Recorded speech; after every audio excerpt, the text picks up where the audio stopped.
उत्तर प्रदेश में मऊ के घोसी विधानसभा सीट पर उपचुनाव को लेकर सियासी बयानबाजी का दौर जारी है।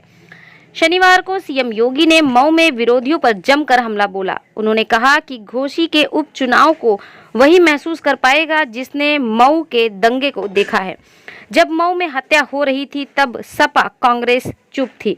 मुख्तार अंसारी का नाम लिए बगैर उन्होंने कहा जो दंगा करवाते थे वो अब व्हील चेयर पर अपनी जान की भीख मांग रहे हैं।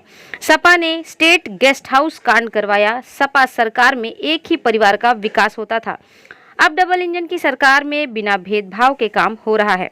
मऊ जिले की घोसी विधानसभा सीट के उपचुनाव में भारतीय जनता पार्टी के उम्मीदवार दारा सिंह चौहान के समर्थन में यहां योगी ने एक जनसभा को संबोधित करते हुए कहा, सुबह का भूला शाम को घर आ जाए तो उसे भटका हुआ नहीं कहा जाता। दारा सिंह भी घर वापस आ गया है और राजनीति के दिग्गज हैं।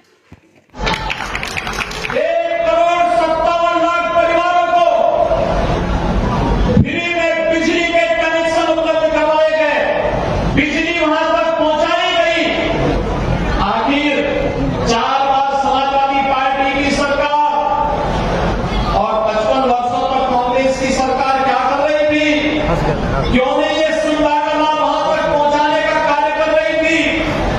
उज्ज्वला योजना में 1,75,00,000 परिवारों को फ्री में रसोई गैस के कनेक्शन मिले। 55 वर्षों तक कांग्रेस क्या कर रही थी?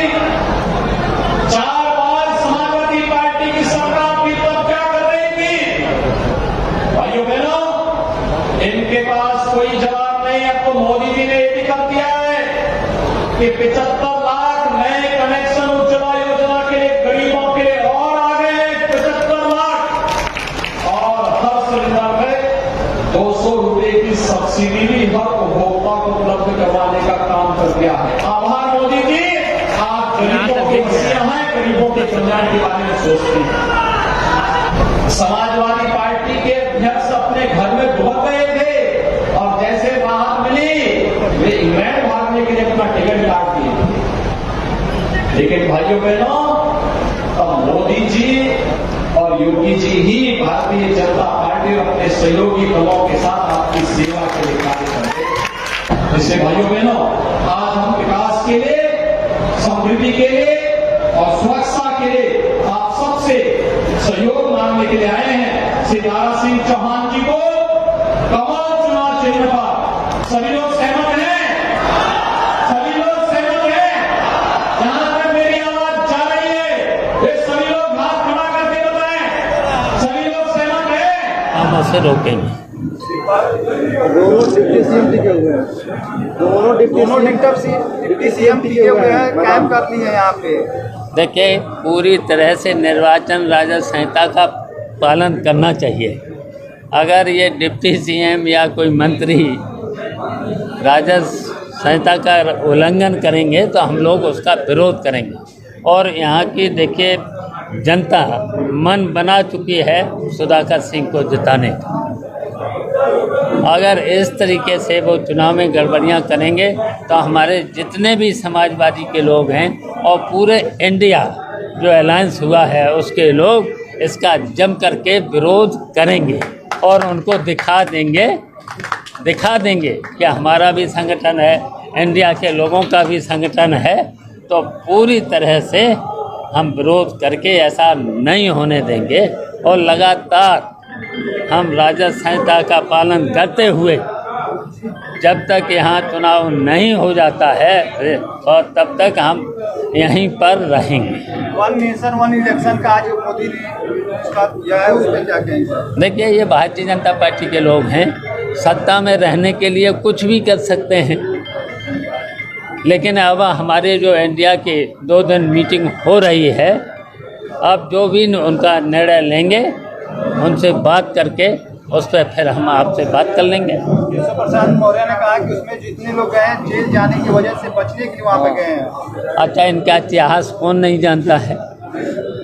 और अभी देखिए, ये 15 महीना पहले समाजवादी पार्टी ने वहीं पर सराथू में निपटा दिया था। और फिर जब अभी मैनपुरी में गए थे, बड़बोले डिप्टी चीफ मिनिस्टर क्या क्या बोल रहे थे। और ये तो हम लोगों के लिए बहुत अच्छे हैं और भारतीय जनता पार्टी के लिए अब शगुन हैं। जहाँ जहाँ जाते हैं समाजवादी पार्टी का वोट बढ़ता है। मोदी जी डर गए। देखिए, मैं आपको ये बता दूं कि एक नई बोतल है, उसमें पुरानी शराब को भर दिया गया। ये कोई गठबंधन नहीं, ये ठगबंधन है जिसकी अगुवाई कांग्रेस कर रही है। ये सारे लोग घबरा गए जब कोई अच्छे फैसले होंगे। नोटबंदी हुई तो ये घबरा गए, धारा 370 हटी, ये घबरा गए। रामलला का भव्य मंदिर निर्माण का फैसला आया, ये घबरा गए।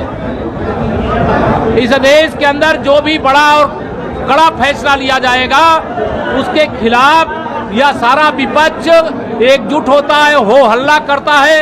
इसलिए मैं विपक्षियों को जो कांग्रेस के साथ है उनको यही कहूंगा कि वो सब अपनी पार्टियों का कांग्रेस में विलय कर दें, आए आमने सामने अपनी ताकत आजमा लें। जनता अगर हमारे साथ है तो मेरे मोदी जी 2014-2019 से भी बड़े अंतर से देश के प्रधानमंत्री बनेंगे, और अगर इनके साथ होगी तो इनको सफलता मिलेगी। लेकिन इनके अंदर साहस नहीं, ये विलय नहीं करेंगे। ये केवल फूट डालो और राज्य करना चाहते हैं, ये परिवारवाद और भ्रष्टाचार करना चाहते हैं, ये तुष्टीकरण की घटिया राजनीति करना चाहते हैं। ये देश को कमजोर बनाने वाली ताकतें हैं। इसे कमजोर करने वालों को जनता ने कमजोर कर दिया और देश को मजबूत करने वालों को जनता ने मजबूत कर दिया। आपने कहा ये घोसी उपचुनाव आगे मुसलमानों का बिजली काट दिया गया। घोसी सबका साथ सबका विकास के मंत्र का साथ देते हुए भाजपा के साथ खड़ा है। बिजली कहीं कोई प्रॉब्लम आएगी, कटेगी या जुड़ेगी, वो कोई विषय ऐसा नहीं होता है। लेकिन यह मैं विश्वास से कह सकता हूं कि हम हिंदू और मुसलमान के बीच में भेदभाव नहीं करते हैं। हमारे लिए गरीब गरीब एक समान, हिंदू हो या मुसलमान, हम इस मंत्र का पालन करते हुए सबका साथ सबका विकास के संकल्प के साथ सेवा कर रहे हैं और वो हम करेंगे। आपने कहा ये चुनाव आगे बहुत बड़ा चुनाव, निश्चित तौर से घोसी उपचुनाव उत्तर प्रदेश की 403 में से एक विधानसभा का उपचुनाव है और 2024 के लोकसभा से पहले है। यह संदेश देने वाला, क्योंकि 2024 में हम उत्तर प्रदेश में 80 की 80 लोकसभा जनता के आशीर्वाद, कार्यकर्ता के परिश्रम, आदरणीय मोदी जी, आदरणीय योगी जी के नेतृत्व में हमारी सरकार ने जो काम किया उसके बल पर जीतेंगे। धन्यवाद।